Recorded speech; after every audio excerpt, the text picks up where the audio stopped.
না, ল্যাংটা বাবার মুরিদ হইলে নামাজ রোজা লাগে না। এই পৃথিবীতে এমন কোন নবী রাসূল নাই যে নবী রাসূল সালাত আদায় করে নাই। আর তোমার বাবা এত বড় পীর যে নামাজ লাগে না, ওটা পীর না, টাটকা শয়তান। পীর বলে সিজদার মতো একটা সিজদা দিবি, জান্নাত পার হয়ে জাহান্নামের গর্তে পড়বি। আছে না নাই? কত ভণ্ড বাবা পৃথিবীতে বের হয়েছে, তালা বাবা, সালা বাবা, শিকল বাবা, লাউ বাবা, কদু বাবা। 30 বছর পরে গোসল করে ওর নাম দিয়েছে সাধু বাবা। জমিনে পানি পড়ার আগে মুড়িদেরা খায়। সি সি সি সি, কত ময়লা জমে ছিল, সেই পানি খাচ্ছে বরকতের আশায়। নাউজুবিল্লাহ কর। এ সমাজে আছে না নাই? আপনি গোসল করে যদি বউকে বলেন এই বালতির পানি খাবো, কি খাবে? বাড়ির প্রত্যেকটা কর্নারে সিসি ক্যামেরা, এরপরে ঘুম থেকে লাফ মেরে উঠা সিসি ক্যামেরার ফুটেজ দেখার জন্য তাকে তাকে কেউ ঢুকছে নাকি?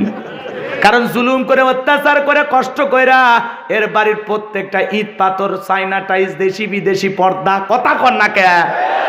এজন্য আর মনের মধ্যে ভয়, না জানি কখনো জনগণ যাদের উপরে জুলুম করেছি খেপে আমার বাড়ির ইট পাথর খুলে নিয়ে যায় নাকি, সেই ভয়েও ট্যাবলেট খায়াও চোখে ঘুম আসে না।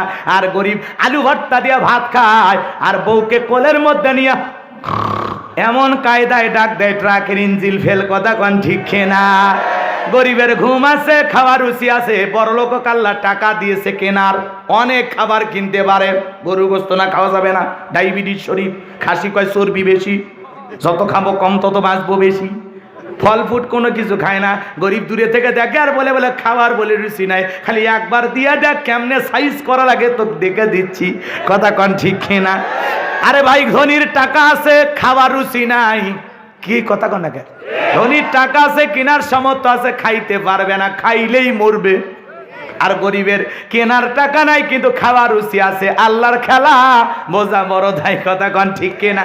লম্বা হবে, আমি লম্বা করব না, সংক্ষিপ্ত করে বলে দিয়ে যাই। গভীর মনোযোগ দেন। 2-3 দিন ঘুম হয় না। তার দরবারে জ্যোতিষী ছিল 400, কত?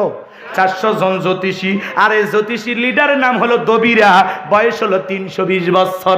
দবিরাকে ডেকে বলে, দবিরা ভাগ্য গবেষণা করে দেখো, কেন জানি রাতের বেলায় ঘুমাইতে পারি না, আজে বাজে স্বপ্ন দেখে লাফালাফি। দবিরা ভাগ্য গবেষণা করে বলতেছে, নেতা যদিও ছিলেন ভবঘুরে যুবক, তরমুজের ক্ষেতের লেবার, গোরস্থানের দারোয়ান, এরপরে মিশরের মন্ত্রী, বর্তমান রানিং বাদশা, আঙ্গুল ফুইলা কলার গাছ, কিন্তু আপনার ভবিষ্যৎ জীবন বড় অন্ধকার।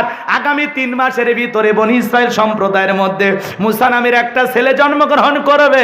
ওই মুসার কারণে রাজত্ব থাকবে না, ক্ষমতা থাকবে না।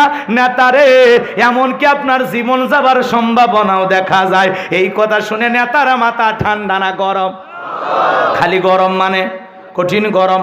কাঠকর ফুরাইয়া কত কষ্ট করে এই জায়গায় আসলাম, আর কোথা থেকে একটা পিচ্চি পোলা জন্মগ্রহণ করবে, ওর কারণে রাজত্ব ক্ষমতা থাকবে না, এটা তো মেনে নেওয়া যায় না। দবিরা যদি বলতো মুসা আসবে খানকা শরীফ বানায়া, বসে বসে জিকির করবে, তসবিহ ঠেলবে, তাহলে মাথা গরম করতো না? আজকেও পৃথিবীর দিকে তাকায় দেখেন, যারা খানকায় বসে হু হু করতেছে, জিকির মারতেছে, উল্টা পাল্টা কথা বলতেছে, পানির ভিতরে চললে বাতি ঝড় বাতাসেও নেবে না, ল্যাংটা বাবার মুরিদ হইলে নামাজ রোজা লাগে না। এই পৃথিবীতে এমন কোন নবী রাসূল নাই যে নবী রাসূল সালাত আদায় করে নাই। আর তোমার বাবা এত বড় পীর যে নামাজ লাগে না, ওটা পীর না, টাটকা শয়তান। পীর বলে সিজদার মতো একটা সিজদা দিবি, জান্নাত পার হয়ে জাহান্নামের গর্তে পড়বি। আছে না নাই? কত ভণ্ড বাবা পৃথিবীতে বের হয়েছে, তালা বাবা, সালা বাবা, শিকল বাবা, লাউ বাবা, কদু বাবা। 30 বছর পরে গোসল করে ওর নাম দিয়েছে সাধু বাবা। জমিনে পানি পড়ার আগে মুড়িদেরা খায়। সি সি সি সি, কত ময়লা জমে ছিল, সেই পানি খাচ্ছে বরকতের আশায়। নাউজুবিল্লাহ কর। এ সমাজে আছে না নাই? আপনি গোসল করে যদি বউকে বলেন এই বালতির পানি খাবো, কি খাবে?